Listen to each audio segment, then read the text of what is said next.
ఆత్మబంధులందరికీ నా యొక్క ఆత్మ ప్రణామాలు. ఇంత గొప్ప జ్ఞాన మార్గాన్ని మనకు అందించిన మహాత్ములైన బ్రహ్మర్షి పితామహ పత్రిజీ దంపతులకు, నాకు జ్ఞానాన్ని అందించిన బ్రహ్మర్షి తటవర్తి వీర రాఘవ గారి దంపతులకు ఆత్మ ప్రణామాలు తెలుపుకుంటూ ఈరోజు కార్యక్రమాన్ని మనం మొదలు పెట్టుకుందాం మాస్టర్స్. మనం ముముక్షువికి శత్రువులు అనే విషయం గురించి తెలుసుకుంటున్నాం. ఈరోజు 3వ శత్రువు ఎవరు అంటే సిద్ధులు. ముముక్షు అంటే బంధాలన్నింటి నుంచి విముక్తి పొందాలని కోరుకునే వ్యక్తి. మరి ఆ వ్యక్తికి ఈ లోకం తాత్కాలికమని తెలుసు. ఎవరికి? మోక్షం పొందాలని అనుకునే వ్యక్తికి. మరి అతనికి కావలసింది ఏం కావాలి? శాశ్వతమైనటువంటి ఆనందం, ఆత్మ సాక్షాత్కారం, ఆ భగవంతునిలో ఏకత్వం. మరి అతని యొక్క లక్ష్యం స్పష్టంగా మోక్షం మాత్రమే అని మనకు పూర్తిగా అవగతం అవుతుంది. మరి ఆ మోక్షం పొందాలనే ఆ తపన, ఆ తపస్సు చేస్తుంటే మధ్యలో ఈ సిద్ధులు అనేవి వస్తాయి. ఆ సిద్ధులు ఏంటివి, ఏవి అనేవి దాని గురించి మనం ఇప్పుడు కొంచెం తెలుసుకుందాం. సిద్ధులు అష్టసిద్ధులు అంటారు. వాటిని అనిమ, మహిమ, గరిమ, లగిమ, ప్రాప్తి, ప్రాకమ్యం, ఈషిత్వం, వశత్వం. మరి మొట్టమొదట మనం అనిమ గురించి తెలుసుకుందాం. అనిమ అంటే చిన్నగా, అనువంతగా మారడం. ఆంజనేయ స్వామి లంకకు వెళ్ళేటప్పుడు మధ్యలో లంకిని అనే రాక్షసి వస్తుందంట. అప్పుడు ఆంజనేయ స్వామి ఏం చేస్తాడంట, ఆమె చెవిలో పట్టేంతగా చిన్నగా మారి వెళ్ళిపోతాడంట. ఎట్లా? ఈ అనిమ అనే సిద్ధి వల్ల. మహిమ, అదే ఆంజనేయుడు. అంటే ఇదంతా మనకు రామాయణంలో ఈ సిద్ధుల గురించి ఆంజనేయ స్వామికి ఒక్కడికే ఉంటాయి ఈ సిద్ధులు. కాబట్టి ఆంజనేయ స్వామి గురించి మనం తెలుసుకుందాం. ఆంజనేయుడు ఎంతో పెద్దగా మారతాడంట. అంటే ఆ రాక్షసి పొట్టలో పట్టలేనంతగా మారి, అంటే మాయమై అక్కడ వెళ్ళిపోతాడు. నెక్స్ట్ గరిమ, అంటే ఎంతో బరువుగా మారతాడంట. ఆ సీతమ్మ తల్లిని చూడ్డానికి ఆ రావణాసుడి దగ్గరికి వెళ్ళినప్పుడు రావణుడి యొక్క కొలనులో ఒక అంగుళము కూడా కదపలేకపోతాడంట హనుమంతుడిని.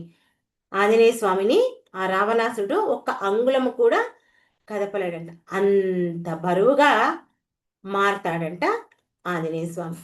లగిమ అంటే తేలికగా, ఎంత బరువునైనా. అంటే ఆంజనేయ స్వామి ఏం చేసిండు? సంజీవని పర్వతాన్ని తేలికగా క్షణాల్లో ఎత్తుకొని వచ్చాడు. నెక్స్ట్ ప్రాప్తి, ఏదైనా ఎక్కడైనా పొందగలుగుతా ఈ ప్రాప్తి అనే సిద్ధి వస్తే. మనకు కావలసిన ఏ వస్తువైనా సరే, ఏ స్థలంలో అయినా సరే మనం మన దగ్గరికి తెచ్చుకోవడం, లేదా మనమే ఎక్కడికైనా ఆ వస్తువు కోసం వెంటనే దాన్ని పొందగలగడం, అక్కడికి వెళ్ళి మనం దాన్ని తెచ్చుకోవడం. చూడండి, ఉదాహరణకు ఒక వస్తువు కావాలి మనకు, దూరంగా ఎక్కడో ఉంది అంటే మనం అక్కడికి వెళ్ళాలి, వెళ్తేనే ఆ వస్తువుని తెచ్చుకుంటాం. కానీ అదే సిద్ధి, ఏ సిద్ధి? ప్రాప్తి అనే సిద్ధి గనక మనకు ఉంటే ఎంత దూరమైనా సరే ఆ దూరం అనే భావన ఉండదు, కాల పరిమితి కూడా ఉండదు. ఏది? ఈ ప్రాప్తి సిద్ధి అనేది ఉంటే. ఉదాహరణకు ఒక మనిషికి కాశీలో ఉన్నటువంటి ఒక వస్తువు కావాలి అనుకుంటాడు. అప్పుడు అతడి ఇంకా ప్రయాణం చెయ్యాలి, సమయం పడుతుంది. ఎవరికి? ఒక సాధారణ వ్యక్తికి అతడు ఎంతో శ్రమ పడాల్సి ఉంటుంది. కానీ ఈ ప్రాప్తి అనే సిద్ధి పొందిన వ్యక్తి క్షణాల్లో అక్కడికి వెళ్ళగలుగుతాడు, తెచ్చుకోగలుగుతాడు. అంతటి శక్తి ఈ ప్రాప్తి అనే సిద్ధి పొందిన వాళ్లకు ఉంటుంది. మరి ఎలా సాధ్యమవుతుంది అంత దూరం వెళ్ళడం అంటే? ఇది సాధారణ శరీరంతో కాదు, సూక్ష్మ శరీర శక్తి వల్ల వాళ్ళకు ఇది జరుగుతుంది. యోగి తన యొక్క మనస్సును, తన ప్రాణశక్తిని అంతా తన యొక్క నియంత్రణలో ఉంచుకుంటాడు. అందుకే ఆ ప్రకృతి నియమాలపై అతడు ఆధిపత్యం వస్తుంది. ఎవరికి? ఈ ప్రాప్తి సిద్ధి పొందినటువంటి ఒక యోగికి. ఉదాహరణకు మనకు ఈ మొబైల్ ఫోన్ ఉంది. మనకి ఏదైనా సమాచారం కావాలి, ఏదైనా ఒక వస్తువు కావాలి అంటే మనం ఏం చేస్తాము? ఎక్కడి నుండైనా ఆ సమాచారం తెచ్చుకుంటాం. అదే ఫోన్ ద్వారా కనుక్కొని తెచ్చుకుంటాం. అదే ప్రాప్తి సిద్ధి ఉన్న వ్యక్తికి ఏ సమాచారం అవసరం లేదు. తనే నేరుగా వెళ్ళి ఆ వస్తువును తెచ్చుకోగలుగుతాడు. కాకపోతే ఈ సిద్ధి వచ్చిన వాళ్ళు, ఆ వ్యక్తులు మాత్రం చాలా జాగ్రత్తగా ఉండాలి. వినడానికి బాగుంటుంది, చెప్పుకోవడానికి, కానీ ఇది కోరికలు పెంచే అవకాశం ఉంటుంది. ఒకటి చెప్తే ఒకటి ఇంకా కోరికలు వస్తుంటాయి. ఎందుకంటే ఈ మనసుననే దాన్ని మనం వదిలేసామనుకోండి, ఇది ఎప్పుడూ బయటికి పరుగెత్తుతూనే ఉంటుంది. మన లోపల ఉన్నటువంటి ఆ నిజమైనటువంటి ఆ స్వరూపాన్ని, ఆ ఆత్మను మనం అనుభవించలేము. కాబట్టి ఇది వస్తుంది, కానీ ఈ ప్రాప్తిని సిద్ధి వస్తుంది, కానీ మనం జాగ్రత్తగా ఉండాలి. ఉదాహరణకు ఒక పిల్లవానికి ఏది కావాలంటే అది వెంటనే దొరికితే ఏం చేస్తాడు? మనం అడిగిందల్లా ఇప్పించామనుకోండి మన పిల్లలకు, ఏం చేస్తాడు? ఎలా ఉంటాడు ఆ వ్యక్తి? ఆ పిల్లవాడి యొక్క ప్రవర్తన అంటే వాడి అల్లరి ఇంకా మనం భరించలేం. వాడిని ఎంతైనా మనం నియంత్రణలో పెట్టలేం. వాడికి భయము ఉండదు, ఏమీ ఉండదు. మరి ఆ ప్రాప్తి అనే సిద్ధి ఉన్న వాడికి కూడా కోరికలు కూడా పెరుగుతుంటాయి. నేను ఏదైనా పొందగలుగుతాను, నాకు ఆ శక్తి ఉంది అనే కోరిక కలుగు. కాబట్టి ఈ ప్రాప్తి సిద్ధి ఉన్న వ్యక్తికి ఏముండాలి అంటే, నేను ఆ భగవంతుణ్ణే పొందాలి, నా ఆత్మనే నేను చూడాలి, ఆత్మనే నాకు కావాలి, ఆత్మ సాక్షాత్కారమే కావాలి అనే పట్టుదల ఈ ప్రాప్తి సిద్ధి ఉన్న వ్యక్తికి అవసరం. నెక్స్ట్ ప్రాకామ్య అంటే ఏ కోరిక అయినా వెంటనే నెరవేర్చుకోవడం. చూడండి, బాగా ఈ సిద్ధులు వచ్చిన వ్యక్తికి ఏదైనా చేయగలుగుతాడు. ఉదాహరణకు నీటిలోకి వెళ్ళి అక్కడ కూడా ఆ శ్వాస తీసుకుంటూ జీవించాలి. మరి సాధారణ మనిషికి సాధ్యమా? కాదు, అసాధ్యం. కానీ యోగి ఏం చేస్తాడు? ఒక చేప నీటిలో ఉండి ఎలా స్వేచ్ఛగా తిరుగుతూ ఎలా జీవిస్తుందో, ఈ యోగి కూడా ఎలాంటి ఇబ్బంది లేకుండా ఆ నీటిలోకి వెళ్ళి జీవించగలుగుతాడు. ఉదాహరణకు ఇంకొక ఉదాహరణ, స్వర్గానుభవం ఇక్కడే పొందాలి అని ఎవరైనా అనుకుంటే, వాళ్ళ యొక్క సంకల్పంతో ఆ స్వర్గ సుఖాన్ని, ఈ ప్రాకామ్య సిద్ధి లభించిన వాళ్ళు ఇక్కడే పొందగలుగుతారు. అంత అవకాశం ఈ ప్రాకామ్య సిద్ధికి ఉంది. ఓకే, నెక్స్ట్ ఈశత్వం అంటే ఆధిపత్యం చెలాయించడం. ఇక్కడ ప్రకృతి శక్తులపై ఆధిపత్యం చూయిస్తుంటారు. వర్షం రావాలంటే వస్తుంది, వద్దు ఆగిపో అంటే ఆగిపోతుంది. పండ్లు కావాలంటే పళ్ళు వస్తాయి, లేదంటే ఆగిపోతాయి. మనం విశ్వామిత్రుని గనక గమనిస్తే అతడు కాలం కాని కాలంలో ఆ రంభకు ఏది కావాలంటే అది సృష్టించి ఇచ్చాడు. ఆ ఈశత్వం అనేది ఏదైనా సృష్టించిస్తుంది, ఆధిపత్యం చెలాయిస్తుంది. నెక్స్ట్ వశిత్వం అంటే ఇతరులను వశపరుచుకోవడం. చూడండి, ఒక యోగి ముందు ఒక క్రూరమైనటువంటి సింహం వచ్చి ఉంది అనుకుందాం. అతడు తన యొక్క ఆ యోగ శక్తితో ఆ సింహాన్ని పిల్లిగా మృదువుగా ప్రవర్తించేలా చేస్తాడు. ఎవరు? ఈ వశిత్వం అనే సిద్ధి ఉన్నగల యోగి. లేదా ఇంకొక వ్యక్తి కోపంతో తన దగ్గరికి వచ్చారనుకోండి, తన యొక్క వశిత్వంతో ఆ వ్యక్తి కోపాన్ని తగ్గించే శక్తి యోగికి ఉంటుంది. అప్పుడు ఆయన ప్రశాంతంగా వినయంగా మారుస్తాడు. ఎవరు? ఈ వశిత్వం సిద్ధి ఉన్నటువంటి వ్యక్తి. మరి వినడానికి చాలా గొప్పగా అనిపిస్తాయి, కానీ మరి ఎందుకు శత్రువులు అవుతాయి అనేది మనం ఇప్పుడు తెలుసుకుందాం. ముముక్షువు లేదా మోక్షం, ఈ శక్తులు కనుక మనకు మధ్యలో వస్తే ఇంకా వాటిపైనే ఉంటుంది మన మనసంతా. ఎప్పుడు ఏం కనిపిస్తుంది, ఏం వినిపిస్తుంది, ఏం చేస్తుంది అనేదే ఉంటుంది. చూడండి, ఈ ప్రాపంచిక జీవితంలో కనుక మనం గమనిస్తే ఒక వ్యక్తి ఐఏఎస్ చదువుతున్నాడు. ఐఏఎస్ చదువుతుంటే ఆ ఐఏఎస్ ఉద్యోగం రావడానికి కొంత సమయం పడుతుంది. పట్టినప్పుడు మధ్యలో కొన్ని చిన్న చిన్న ఉద్యోగాలు వస్తాయి. సరే, ఏదో ఒకటి వచ్చింది కదా అని చేసుకుంటూ ఆ ఉద్యోగం చేశాడనుకోండి, తన యొక్క లక్ష్యం ఐఏఎస్ కావాలనేది అక్కడే ఆగిపోతుంది. అవునా కాదా? అతడు ఐఏఎస్ కావాలనుకున్నాడంటే దానికోసం పట్టుదలగా కృషి చేసి కావాలి. చిన్న చిన్న దానిలోకి ఆగిపోతే ఇంక అక్కడే ఇరుక్కుపోతాడు. అలాగే మనం కూడా ఈ ఆత్మ సాక్షాత్కారం కావాలి అని ఎప్పుడైతే ఈ సాధన మొదలు పెట్టామో, సాధన చేస్తున్నామో, దానికోసమే తపన ఉండాలి.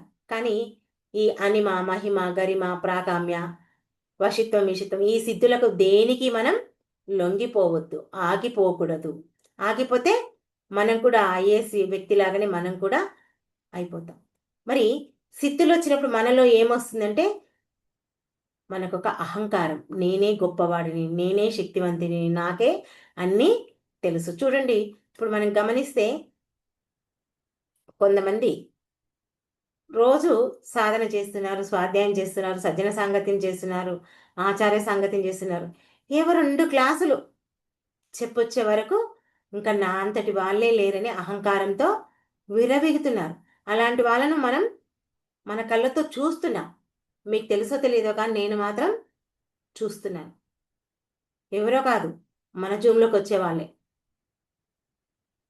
ఆ చిన్న 2 క్లాసులు చెప్పినంత మాత్రాన అంత అహంకారం పెంచుకుంటే ఏం లాభం? ఇన్ని రోజుల నుంచి ఈ జ్ఞానం అందుకుంటూ అహంకారం తెచ్చుకుంటే అక్కడే ఆగిపోతారు. ఇంకా వాళ్ళ శక్తి కూడా ఇంకా ముందుకు వెళ్ళదు.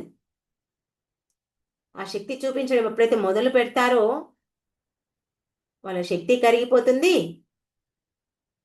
అంతా ఆధ్యాత్మిక మార్గంలో ప్రయాణించే మార్గం అంతా విఫలమవుతుంది.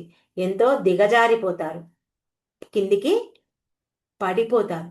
కాబట్టి సిద్ధులు ఉన్నవాడికి ఏదైనా పొందగల శక్తి ఉంటుంది. కానీ దాన్ని ఎక్కడ, ఎప్పుడు, ఎలా ఉపయోగించుకోవాలి అంటే కేవలం లోక కళ్యాణకరమైన పనులకే మనం దాన్ని ఉపయోగించుకోవాలి. కానీ మన జీవితానికి దాన్ని వినియోగించుకోవద్దు. వినియోగించుకుంటే మనకే నష్టం అవుతుంది. చూడండి, ఒక వ్యక్తికి డబ్బు ఎక్కువైతే అతడు సంతోషంగా ఉంటాడు, ఓకే. కానీ ఇంకా కావాలని కోరుకుంటే దుఃఖం మొదలవుతుంది, అసంతృప్తి మొదలవుతుంది, ఆశ అనేది ఉండొద్దు. ఇప్పుడు ఇందాకనే నీలచంద్రకళ గారు స్టోరీ చెప్పారు కదా, ఆశ అనేది ఉండొద్దు. ఎంత మనకెంత ఉందో దాంతో తృప్తిగా జీవించడానికి మనకు అలవాటు చేసుకోవాలి. ఇప్పుడు ఈ సిద్ధులు కూడా అట్లాంటివే. సిద్ధులు వచ్చేస్తే కోరికలు తీర్చుకోవడానికి ఉపయోగిస్తే ఒక కోరిక వెనుక ఒక కోరిక వస్తూనే ఉంటుంది. కాబట్టి మనం కోరికలకు మన స్వంత పనులకు ఈ సిద్ధులను ఉపయోగించుకోకూడదు. మరి ముముక్షు మోక్షం పొందే వ్యక్తి ఏంటి అంటే ఎలాంటి లక్ష్యం ఉండాలి అంటే కేవలం నేను నా ఆత్మ సాక్షాత్కారం పొందాలి, దానికోసం మాత్రమే ఈ శక్తులు ఉపయోగించుకుంటాను అనే ఒక లక్ష్యం మాత్రమే ఉండాలి. కానీ మనకు భగవంతుడు ఎంతో మంచి అవకాశం ఇచ్చిండు. ఆ అవకాశాన్ని మనం సద్వినియోగం చేసుకోకుండా ఈ పైన వచ్చినటువంటి మెరుగుల కోసం ఉరుకులాడుతున్నాం. చూడండి, ఒక చిన్న పిల్లాడున్నాడు. ఆ చిన్నపిల్లాడు వాడికి ఏం చేస్తాడు, తండ్రి బొమ్మలు ఇప్పిస్తాడు అనుకోండి. వాడు తండ్రి చేయి పట్టుకుంటాడా, బొమ్మల్ని పట్టుకుంటాడా? తండ్రి చేయిని వదిలేస్తాడు, బొమ్మల్ని పట్టుకొని ఆడతాడు. అలాగే మనం కూడా ఏం చేస్తున్నాం, ఆ భగవంతుడు మనకు ఎంతో గొప్పదైన జీవితాన్ని ఇచ్చిండు, గొప్ప లక్ష్యాన్ని పెట్టిండు. వాటన్నిటిని మరిచి మనం ఏం చేస్తున్నాం, భగవంతుడు ఇచ్చినటువంటి ఆ లక్ష్యాన్ని మరిచి ఈ పైన ఏవైతే కోరికలు తీర్చుకోవడానికి, వశం చేసుకోవడానికి ఈ అష్టసిద్ధులు ఏవైతే ఉన్నాయో వాటి మీద మోజు పడుతున్నాం. ఇలా మోజు పడితే మనమే వెనకబడిపోతాము. ఎందుకంటే ఈ సిద్ధులు వచ్చాక మనకు కొన్ని కొత్త బంధాలు వస్తాయి. ఏంటివి కొత్త బంధాలు అంటే గొప్ప పేరు, ప్రఖ్యాతి, కీర్తి, మనకు కొంతమంది శిష్యులు, మనల్నంటూ కొంతమంది గౌరవించే వాళ్ళు దొరుకుతారు కదా. మనం 4 క్లాసులు చెప్పే వరకు మన క్లాస్ నచ్చితే శిష్యులుగా మనకు కూడా ఉంటారు. ఆ శిష్యులను చూసుకొని వాళ్ళు మాట్లాడే మాటలు, వాళ్ళు ఇచ్చే బహుమతులు, ఇవన్నీ చూసి మురిసిపోయామనుకోండి, అక్కడ ఆ బంధాల్లో మనల్ని కట్టిపడేస్తాయి. కానీ మరి హనుమంతుడికి అన్ని సిద్ధులు ఉన్నాయి, కానీ ఎప్పుడూ వాటిని ఆయన తన యొక్క గర్వానికి ఉపయోగించలేదు. ఆయన ఎప్పుడూ ఒకటే కోరిక, నేను శ్రీరాముని యొక్క సేవకుడిని మాత్రమే అని అనుకున్నాడు. అందుకే ఆయన అన్ని సిద్ధులు ఉన్నా కూడా దాసుడిగానే ఉన్నాడు, కానీ ఎప్పుడు గర్వంతో విర్రవీగలేదు. ఆ సిద్ధులకు దాసు కాలేదు, శ్రీరామచంద్రునికి దాసుడుగానే ఉన్నాడు. మరి రామకృష్ణ పరమహంస, ఆయనకు కూడా అనేకమైనటువంటి ఆధ్యాత్మిక శక్తులు వచ్చాయి, కానీ ఆయన శిష్యులకు ఎప్పుడూ చెప్పలేదు. ఎందుకంటే ఈ సిద్ధులంటే మనల్ని మాయలో పడేయడానికి వచ్చేటటువంటివి. మనం అనుకుంటాం, ఇన్ని రోజుల నుంచి నేను ధ్యానం చేస్తున్నాను, మనకేమీ కనిపించట్లేదు, వినిపించట్లేదు, తెలియట్లేదు, తెలియనంత ఉత్తమం లేదు. తెలిస్తే మనం అక్కడే ఆగిపోతాం. అంటారు, ఇన్నేళ్ల నుంచి ధ్యానం చేస్తున్నావు కదా, నీకేం తెలిసింది, ఏం కనిపించింది, ఏం వినిపించింది, మాస్టర్స్ నీతో మాట్లాడతారా అని రకరకాలుగా ప్రశ్నలు వేస్తుంటారు.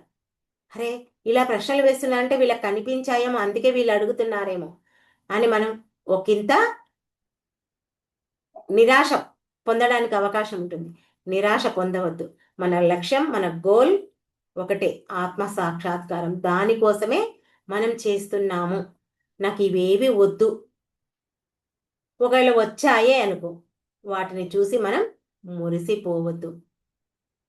మరి పతంజలి మహర్షి యోగ సూత్రాలు ఆయన కూడా చెప్పాడు, సిద్ధులు వస్తాయి కానీ దాని మీద మనం మోజు పెంచుకోవద్దు, అవి మోక్షానికి అడ్డులు అని చెప్పేసి పతంజలి మహర్షి కూడా చెప్పారు. చూడండి, మనమున్న హైదరాబాద్కి వెళ్ళాలి అనుకుందాం, వెళ్తుంటాం.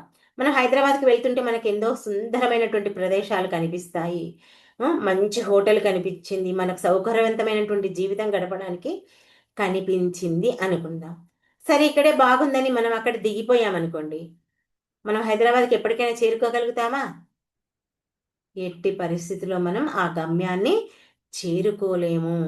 అలాగే మన లక్ష్యం కూడా ఆత్మ సాక్షాత్కారం పొందాలి. మరి ఈ మధ్యలో వచ్చినటువంటి ఈ అష్టసిద్ధుల మీద కనుక మన మనసును పోనిచ్చుకుంటే ఇంకా మన లక్ష్యాన్ని మనం చేరుకోలేము. అందుకే ముముక్షు ఎలా ఉండాలి? నాకు సిద్ధులు వద్దు నాయనా, నాకు ఆ భగవంతుని యొక్క సాక్షాత్కారమే కావాలి అని చెప్పి ఒక సాధకుడు కోరుకోవాలి.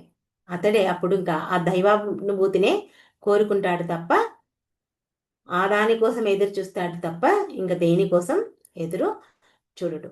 మరి అష్టసిద్ధులు అనేవి మనకు మంచివి అనిపిస్తాయి, కానీ ముముక్షుకు మాత్రం పెద్ద పరీక్ష.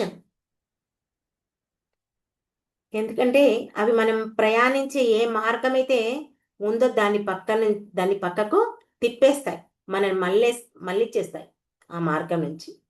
అక్కడ ఇంకా ఏమవుతుంది? ఆ సిద్ధులు వచ్చింది కాక మనకు అహంకారం కూడా పెరుగుతుంది. అవి మనల్ని ఆ భోగాల్లో మునిగించేసి ఏం చేస్తుంది?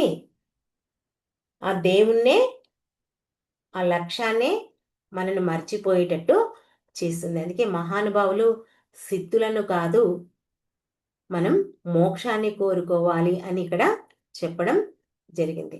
ఎందుకంటే మన జీవితం ఒక ప్రయాణం. ఆ ప్రయాణంలో మనకు ఎన్నో ఆకర్షణలు వస్తాయి, కానీ మనం ఎప్పుడు ఎట్లా ఉండాలంటే నాకు కేవలం శాశ్వత ఆనందమే కావాలి, ఆ భగవంతుని సాక్షాత్కారమే పొందాలి అని ఎప్పుడైతే మనం ఆ లక్ష్యం కోసం ఉంటామో అప్పుడు మాత్రమే మనం నిజమైనటువంటి ముముక్షులం అవుతాము.